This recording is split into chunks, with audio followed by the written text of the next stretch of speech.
Mémoire d'un amnésique. Ce que je suis. Fragment. Tout le monde vous dira que je ne suis pas un musicien. C'est juste. Dès le début de ma carrière, je me suis de suite classé parmi les phonométrographes. Mes travaux sont de la pure phonométrique.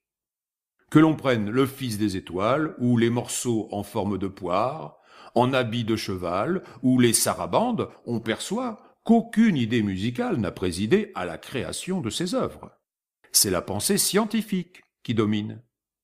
Du reste, j'ai plus de plaisir à mesurer un son que je n'en ai à l'entendre. Le phonomètre à la main, je travaille joyeusement et sûrement. Que n'ai-je pesé ou mesuré? Tout de Beethoven, tout de Verdi, etc. C'est très curieux. La première fois que je me servis d'un phonoscope, j'examinais un si bémol, de moyenne grosseur. Je n'ai, je vous assure, jamais vu chose plus répugnante. J'appelai mon domestique pour le lui faire voir. Au phonopeseur, un fa dièse ordinaire très commun atteignit 93 kg. Il émanait d'un fort gros ténor dont je pris le poids. Connaissez-vous le nettoyage des sons? C'est assez sale. Le filage est plus propre. Savoir les classer est très minutieux et demande une bonne vue. Ici, nous sommes dans la phonotechnique. Quant aux explosions sonores, souvent si désagréables, le coton, fixé dans les oreilles, les atténue pour soi convenablement. Ici, nous sommes dans la pyrophonie. Pour écrire mes pièces froides, je me suis servi d'un kaléidophone enregistreur. Cela prit 7 minutes. J'appelai mon domestique pour les lui faire entendre. Je crois pouvoir dire que la phonologie est supérieure à la musique. C'est plus varié. Le rendement pécuniaire est plus grand. Je lui dois ma fortune. En tout cas, au motodynamophone, un phonométreur médiocrement exercé peut facilement noter plus de sons que ne le fera le plus habile musicien, dans le même temps et avec le même effort. C'est grâce à cela que j'ai tant écrit. L'avenir est donc à la philophonie. Mémoire d'un amnésique. Parfait entourage. Fragment. Vivre au centre d'œuvres glorieuses de l'art est une des plus grandes joies qui se puissent ressentir. Parmi les précieux monuments de la pensée humaine que la modestie de ma fortune m'a fait choisir pour partager ma vie, je parlerai d'un magnifique faux Rembrandt profond et large d'exécution, si bon à presser du bout des yeux comme un fruit gras trop vert. Vous pourriez voir aussi dans mon cabinet de travail une toile d'une beauté incontestable, objet d'admiration unique, le délicieux portrait attribué à un inconnu. Vous ai-je parlé de mon ténier, simulé? C'est une adorable et douce chose, pièce rare entre toutes. Ne sont-ce pas là des pierreries divines, serties de bois dur, oui?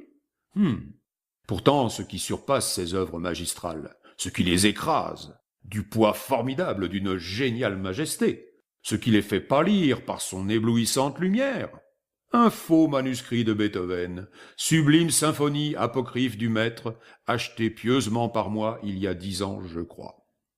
Des œuvres du grandiose musicien, cette 10e symphonie encore ignorée est une des plus somptueuses. Les proportions en sont vastes comme un palais, les idées en sont ombreuses et fraîches, les développements en sont précis et justes. Il fallait que cette symphonie existât. Le nombre 9 ne saurait être beethovénien. Il aimait le système décimal. J'ai 10 doigts, expliquait-il.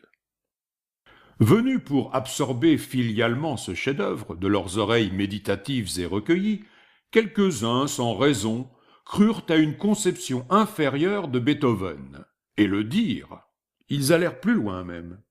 Beethoven ne peut être inférieur à lui-même, dans aucun cas, sa technique et sa forme restent augurales, même dans l'infime. Le rudimentaire ne lui est applicable. Il ne s'intimide pas du contrefait imputé à sa personne artistique. Croyez-vous qu'un athlète, longuement célébré, dont la force et l'adresse furent reconnues par des triomphes publics, s'infériore du fait de porter aisément un simple bouquet de tulipes et de jasmins assemblés? Est-il moindre si l'aide d'un enfant s'y ajoute? Vous n'y en contrerez pas. Mémoire d'un amnésique. Mes 3 candidatures. Fragment. Plus heureux que moi, Gustave Charpentier est membre de l'Institut de France, qu'il reçoive ici même les tendres applaudissements d'un vieil ami. Je fus 3 fois candidat à la délicate réunion. Fauteuil d'Ernest Guiraud, fauteuil de Charles Gounod, fauteuil d'Ambroise Thomas.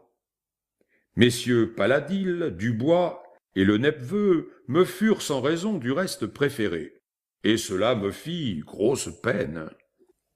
Bien que n'étant pas très observateur, il me sembla que les précieux membres de l'Académie des Beaux-Arts usaient devers ma personne d'un entêtement, d'un voulu frisant l'obstination la plus calculée, et cela me fit grosse peine.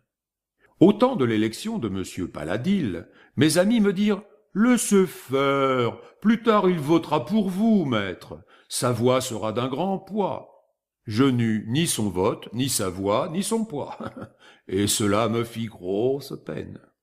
Au temps de l'élection de M. Dubois, mes amis me dirent « Laissez faire, plus tard ils seront 2 qui voteront pour vous, maître, leur voix sera d'un grand poids. » Je n'eus ni leur vote, ni leur voix, ni leur poids.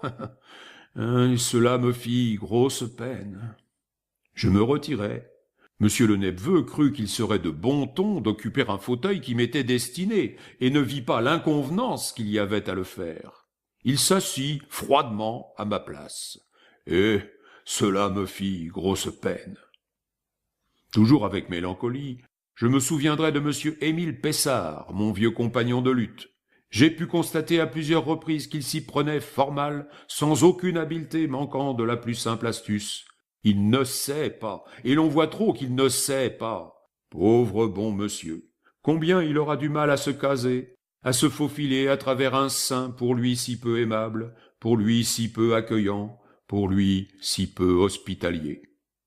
Voilà 20 ans que je le vois s'arc-bouter à cet ingrat, à ce maussade, à ce triste objet, tandis que les subtils compères du palais Mazarin le regardent étonnés, tout surpris de sa ténacité incapable et de sa pâle impuissance, et cela me fait grosse peine.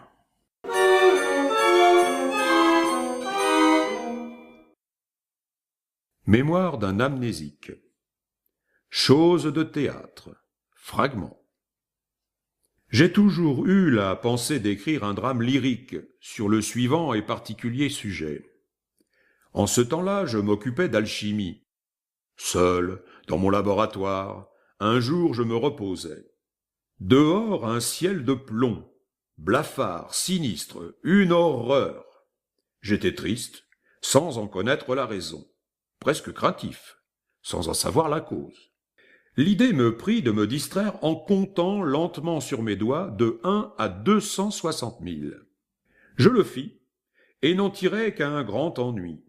Me levant, j'allais prendre une noix magique et la mis avec douceur dans un coffret en os d'alpaca enrichi de 7 diamants. Aussitôt, un oiseau empaillé s'envola, un squelette de singe se sauva, une peau de truie grimpa le long du mur. Alors la nuit vint couvrir les objets, détruire les formes. Mais on frappe à la porte du fond, celle qui est proche des talismans médiques, talismans qui me furent vendus par un maniaque polynésien. Qu'est-ce ? Mon Dieu ! N'abandonnez pas votre serviteur. Il a certainement péché, mais il s'en repent. Pardonnez-lui, je vous prie. Or, la porte s'ouvre comme un œil. Un être informe et silencieux s'avance. Je n'ai plus une goutte de sueur sur ma chair terrorisée. De plus, j'ai très soif. Dans l'ombre, une voix s'élève. « Monsieur, je crois que j'ai la double vue. » Je ne connais pas cette voix. Elle dit « Monsieur, c'est moi, c'est bien moi. »« Qui, vous » fis-je angoissé. « Moi, votre domestique. Je crois que j'ai la double vue. N'avez-vous pas mis avec douceur une noix magique dans un coffret en os d'alpaca, enrichi de 7 diamants ?» Suffocant, je ne pus que répondre « Oui, mon ami, comment le savez-vous » Il s'approche de moi, glissant et ténébreux, noir dans la nuit. Je le sens qui tremble. Sans doute il a peur que je ne lui envoie un coup de fusil.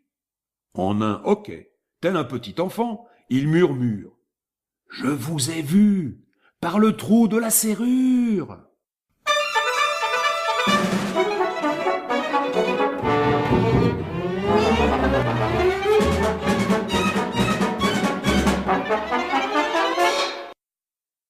Mémoire d'un amnésique. La journée du musicien. Fragment. L'artiste doit régler sa vie. Voici l'horaire précis de mes actes journaliers. Mon lever à 7h18, inspiré de 10h23 à 11h47. Je déjeune à 12h11 et quitte la table à 12h14. Salutaire promenade à cheval dans le fond de mon parc, de 13h19 à 14h53. Autre inspiration, de 15h12 à 16h07. Occupations diverses, escrime, réflexion, immobilité, visite, contemplation, dextérité, natation, etc. de 16h21 à 18h47. Le dîner est servi à 19h16 et terminé à 19h20. Viennent des lectures symphoniques à haute voix de 20h09 à 21h59. Mon coucher a lieu régulièrement à 22h37, hebdomadairement réveil en sursaut à 3h19, le mardi. Je ne mange que des aliments blancs, des œufs, du sucre, des os râpés, de la graisse d'animaux morts, du veau, du sel, des noix de coco, du poulet cuit dans de l'eau blanche, des moisissures de fruits, du riz, des navets, du boudin camphré, des pâtes, du fromage blanc, de la salade de coton et de certains poissons sans la peau. Je fais bouillir mon vin, que je bois froid avec du jus de fuchsia. J'ai bon appétit, mais je ne parle jamais en mangeant, de peur de m'étrangler. Je respire avec soin, peu à la fois. Je danse très rarement, en marchant je me tiens par les côtes et regarde fixement derrière moi. D'aspect très sérieux, si je ris, c'est sans le faire exprès. Je m'en excuse toujours, et avec affabilité. Je ne dors que d'un œil. Mon sommeil est très dur. Mon lit est rond, percé d'un trou pour le passage de la tête. Toutes les heures, un domestique prend ma température et m'en donne une autre. Depuis longtemps, je suis abonné à un journal de mode. Je porte un bonnet blanc, des bas blancs et un gilet blanc. Mon médecin m'a toujours dit de fumer. Il ajoute à ses conseils « Fumez, mon ami. Sans cela, un autre fumera à votre place. »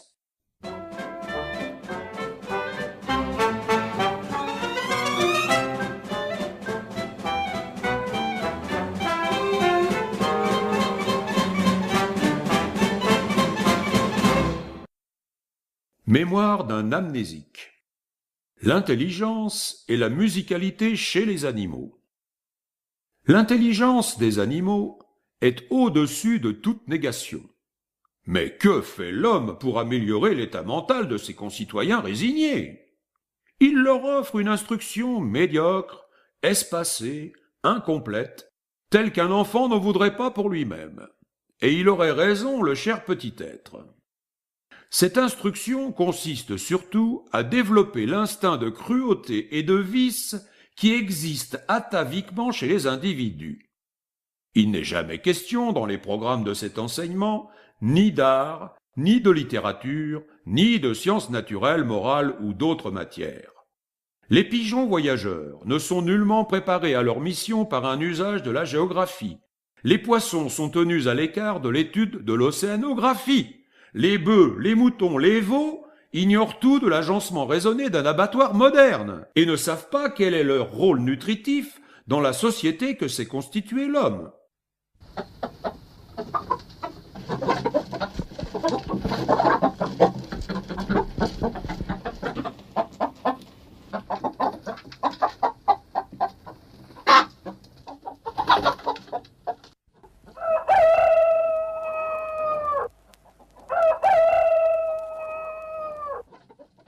Peu d'animaux bénéficient de l'instruction humaine. Le chien, le mulet, le cheval, l'âne, le perroquet, le merle et quelques autres sont les seuls animaux qui reçoivent un semblant d'instruction. Encore, est-ce plutôt de l'éducation qu'autre chose? Comparez, je vous prie, cette instruction à celle donnée par les universités à un jeune bachelier humain. Et vous voyez qu'elle est nulle et qu'elle ne peut étendre ni faciliter les connaissances que l'animal aura pu acquérir par ses travaux, par son assiduité à ceux-ci. Mais musicalement, des chevaux ont appris à danser. Des araignées se sont tenues sous un piano pendant toute la durée d'un long concert organisé pour elles, par un maître respecté du clavier. Et après, rien. Par-ci, par-là, on nous entretient de la musicalité du sansonnet, de la mémoire mélodique du corbeau, de l'ingéniosité harmonique du hibou qui s'accompagne en se tapant sur le ventre, moyen purement artificiel, et de minces polyphonies. Quant au rossignol, toujours cité, son savoir musical fait hausser les épaules aux plus ignorants de ses auditeurs. Non seulement sa voix n'est pas posée, mais il n'a aucune connaissance ni des clés, ni de la tonalité, ni de la modalité, ni de la mesure. Peut-être est-il doué, c'est possible, c'est même certain. Mais on peut affirmer que sa culture artistique n'égale pas ses dons naturels, et que cette voix dont il se montre si orgueilleux n'est qu'un instrument très inférieur et inutile en soi.